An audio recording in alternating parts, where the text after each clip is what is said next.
ان کے لب رنگی کی نچھاور تھی کہ جس نے وعلیکم السلام ورحمۃ اللہ وبرکاتہ۔ کچھ سوالات ہیں خواتین کے اعتکاف کے تعلق سے، تو میں ان کو ایک ہی ویڈیو میں جواب دے دیتا ہوں۔ خواتین کے اعتکاف کے تعلق سے جو ضروری سوال آئے ہیں ان میں سے ایک یہ ہے کہ اسلامی بہنیں ایک ہی گھر کے دو الگ الگ کمروں میں اعتکاف کر سکتی ہیں، دو خاتون؟ تو اس میں یہ ہے کہ دو روم ہیں، اگر ان میں سے جس کو اعتکاف کرنا ہے خاتون کو، وہ اپنا جس کونے میں بیٹھنا ہے اس کو مسجد بیت جو ہے نا اس کی نیت سے بنا لے، ہو سکے تو وہاں پہ 2 رکعت نفل بھی پڑھ لیں اگر مکروہ وقت نہیں ہے، اور اعتکاف میں بیٹھنے سے پہلے اس کونے کو یعنی خاص کر لیں جہاں اعتکاف کرنا ہے کہ یہ میرا جو خاص مسجد قرار پائے گی وہ آپ کے حق میں، خاتون کے حق میں، پھر وہاں پہ جو ہے نا اعتکاف کر سکتی ہیں۔ ایسا نہیں ہو سکتا کہ ایک ہی روم میں آج اس کونے میں بیٹھ جائیں، پرسوں دوسرے کمرے میں چلی جائیں، ایک ہی گھر میں، تو اس طرح نہیں کیا جا سکتا۔ باقی جس جگہ بیٹھنا ہے اسی کو نماز کے لیے خاص رکھنا بھی چاہیے، اور پھر اس کی پاکی کا، صفائی کا بھی خیال رکھنا چاہیے۔ تو اس طرح سے ایک روم میں اگر مسجد قرار دے کر اس حصے کو مسجد بیت قرار دے کر اسلامی بہن بیٹھے گی، تو اسی طرح دوسرے روم میں دوسری اسلامی بہن جو ہے وہ بیٹھ سکتی ہے، اس میں کوئی حرج والی بات نہیں ہے۔ اس میں ایک سوال اور ہے کہ جیسے سہیلی کے گھر میں بھی اعتکاف کرنے کے لیے جو ہے نا لڑکیاں جاتی ہیں، آج کل کے 2 ہو جاتی ہیں، 1 سے یا 2 سے 4 ہو جاتی ہیں، تو اس طرح سے گروپ ہوتا ہے، تو یہ پوچھنا چاہتی ہیں کہ دوسروں گھر میں بھی اعتکاف کیا جا سکتا ہے؟ اصل یہ ہے کہ اعتکاف تو جو ہے نا دوسرے کے گھر میں بھی کریں گی تو اعتکاف ہو جائے گا، مثلا کسی اور کے گھر میں جا کے اعتکاف کرنا چاہیں تو وہاں بھی ہو جائے گا، لیکن دور حاضر کو دیکھتے ہوئے ابھی جو پریشانیاں ہیں جیسے لاک ڈاؤن کا معاملہ ہے، اور ابھی جس کے وہاں جانا ہے ان کا گھر آپ کے گھر سے کتنی دور ہے کتنی قریب ہے، یہ سب باتیں ہیں، تو کیونکہ دور پرفتن ہے نہ جانا ہی بہتر ہے، اور ابھی وقت کا بھی کوئی بھروسہ نہیں ہوتا کہ آج معاملہ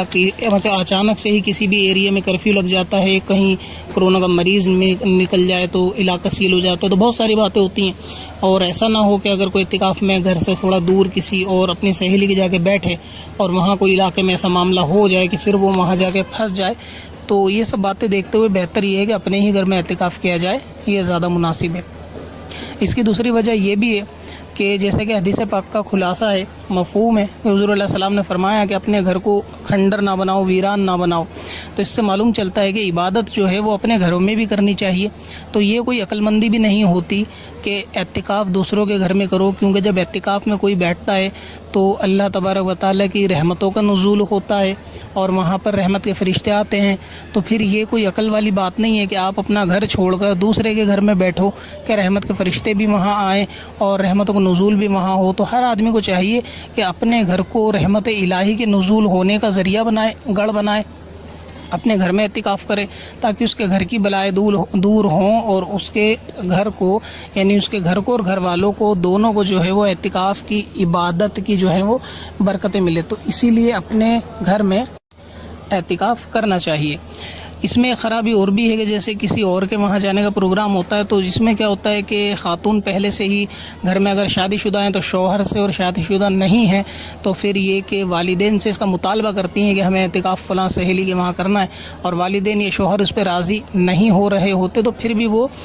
جبراً ان کو راضی کرنے کی کوشش کرتی ہیں ناراضی وغیرہ کے ذریعے سے۔ حالانکہ یہ بھی ٹھیک نہیں ہے، کیونکہ اس کام کے لیے یعنی گھر میں ظاہر ہے کہ عورت کو 10-11 دن وہاں رکنا پڑے گا، تو رات بھی کسی اور کے وہاں بتانی پڑے گی، تو شوہر کی اجازت کے بغیر خاتون کو یہ جائز نہیں ہے کہ شام کہیں اور پہ ٹھہرے۔ اسی طرح اگر شادی نہیں ہوئی تو والدین کی اطاعت اس پہ واجب ہے، تو اس طرح سے اگر والدین کو ناراض کر کے یا شوہر کو ناراض کر کے جائے گی تو اس طرح سے یہ کوئی عبادت اور ثواب کا کام نہیں ہے، بلکہ عبادت الہی، اطاعت الہی کے ہی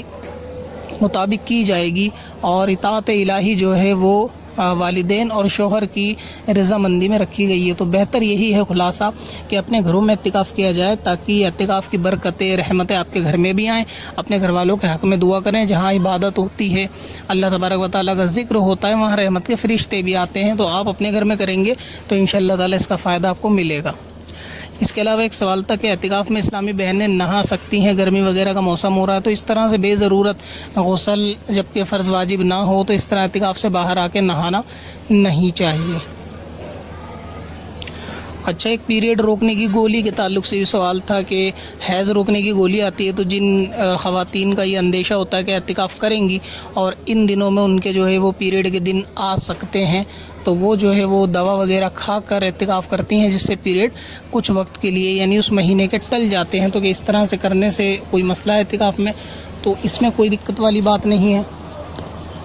اگر کوئی اسلامی بہن اس طرح سے دوائی کھا کر حیض کو روک کر اعتکاف کنٹینیو کرنا چاہیں تو وہ کر سکتی ہیں، مگر اس میں اتنا خیال رکھنا چاہیے کہ اگر کوئی اسلامی بہن کو کوئی ایسی خاص بیماری ہے یا کوئی بڑی بیماری ہے یا کوئی الگ سے دوائی کا کورس چل رہا ہے کہ جس کے تحت ڈاکٹر نے منع کیا ہو دوسری دوائی وغیرہ لینے سے، تو پھر اس صورت میں یہ دوائیاں نہیں لینی چاہیے۔ اور اگر جنرل خاتون ہے، اسے کوئی مسئلہ نہیں ہے، بالکل صحت مند ہے، کوئی اس کا بڑا مرض اس کو نہیں ہے، نہ کوئی دوائی کا کوئی بڑا کورس چل رہا ہے، وہ جنرلی اگر وہ گولی اس طرح کھانا چاہے اور اعتکاف کرنا چاہے تو اعتکاف کر سکتی ہے، کیونکہ اگر اعتکاف کی حالت میں حیض آ گیا تو پھر اعتکاف بھی ٹوٹ جائے گا، روزہ بھی ٹوٹ جائے گا۔ اس کے علاوہ یہ ایک سوال تھا کہ بھائی سے اور باپ سے کہ اعتکاف میں پردہ ہوتا ہے۔ لیکن اصل میں اعتکاف میں پردے کا مسئلہ وہی ہے جو شریعت میں پردے کا مسئلہ ہے، تو جن لوگوں سے شریعت میں پردہ ہے ان سے اعتکاف میں بھی پردہ ہوگا، اور جن سے شریعت میں پردہ نہیں ہے تو ان سے اعتکاف میں بھی کوئی خاص پردہ نہیں ہے۔ ابھی جیسے بھائی یا باپ کے تعلق سے آپ نے سوال کیا تو ان سے کوئی پردے کی حاجت نہیں ہے، اور اگر یہ کوئی بات کرتے ہیں گھر کا کوئی سامان جو آپ کے ہاتھ کا رکھا ہوا ہے اگر یہ طلب کرتے ہیں تو آپ کو جواب دینے میں کوئی دقت نہیں ہے۔ تو اسی طریقے سے آپ سے کچھ پوچھے تو آپ جواب بھی دے سکتی ہیں، کوئی اور خاتون آپ سے آگے بات کرے، دعا کے لیے بولے، ملاقات کے لیے، تو اس طرح سے جو ہے وہ بات کی جا سکتی ہے۔ تو گھر میں ان لوگوں سے یعنی باپ سے بھائی سے کوئی پردہ نہیں ہے۔ ایسا اعتکاف کا مطلب یہ نہیں ہوتا کہ آپ بالکل چھپ کے بیٹھ جاؤ، کسی سے بات نہ کرو، بلکہ وہ تو ایک یہ ہوتا ہے کہ آپ کو نا عبادت الہی میں مشغول رہنا ہے ساری چیزوں کو بھلا کے۔ لیکن اگر ضرورت پڑے کسی سے بات کرنے کی، بولنے کی، یا والد صاحب کچھ پوچھتے ہیں، آپ کے ہاتھ کا رکھا ہوا سامان ہے اور کیونکہ آپ اعتکاف میں بیٹھ گئی تو ان کو جواب دیا جا سکتا ہے، بتائی جا سکتی ہے جو چیز وہ پوچھتے ہیں۔ اسی طرح بھائی کا بھی مسئلہ ہے کہ اگر کوئی ضرورت کی بات ہو تو ان سے کی جا سکتی ہے۔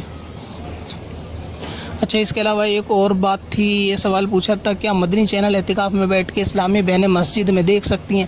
تو ہاں، دیکھ سکتی ہیں مسجد میں مدنی چینل، اس میں کوئی دقت والی بات نہیں ہے اگر دیکھنا چاہیں، لیکن اس میں اس بات کا خیال رکھنا چاہیے کہ اعتکاف کے اندر جو ہے نا زیادہ تر وقت اپنی دعا کے لیے، مغفرت کے لیے اور عبادت کے لیے مخصوص ہونا چاہیے۔ اب اس کا یہ بھی مطلب نہیں ہے کہ آپ 24 آور ہی اعتکاف میں بیٹھ کے اور اینڈرائڈ لے کے مسجد میں اور مدنی چینل ہی دیکھتی رہو، کیونکہ مدنی چینل پر